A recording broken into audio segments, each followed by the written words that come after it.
In this video, I will show you how to fix an Insignia Fire TV remote that is not working.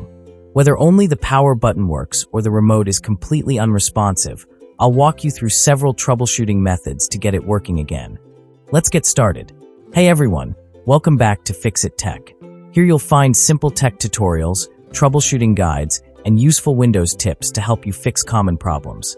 If you're new here, consider subscribing so you never miss future videos. Let's start with the first fix. First, let's try repairing the remote. Point the remote directly at your TV, then press and hold the home button for about 10 to 15 seconds. After that, wait for up to 1 minute to give the remote time to reconnect to the TV. Once the waiting time is over, check if the remote is working. If that didn't solve the problem, remove the battery cover and look near the battery compartment.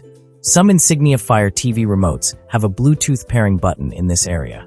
If your remote has one, press and hold that button for 10 to 30 seconds while pointing the remote at the TV. Then wait for the remote to reconnect and test the buttons again. If the remote is still not working, let's power cycle both the TV and the remote. Start by unplugging the TV from the power outlet. Next, remove the batteries from the remote. Now press every button on the remote a few times. This helps release any stuck button contacts. After that, wait for 60 seconds. Once the minute is up, insert a fresh set of batteries into the remote. Then plug the TV back into power and wait for it to fully load to the home screen. When the TV is ready, test the remote again and see if it responds.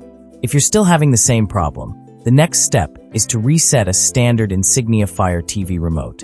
Begin by unplugging the TV from power. Then press and hold the back button, the left button, and the menu button together for 12 seconds. When the 12 seconds are over, release all 3 buttons and wait for 5 seconds.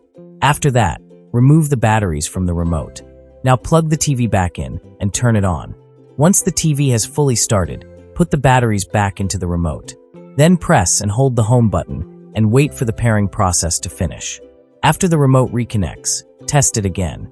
If you have a basic edition remote, use this reset method instead. Press and hold the home button. While holding the home button, press the menu button 3 times. Then release the home button and press the menu button 9 times.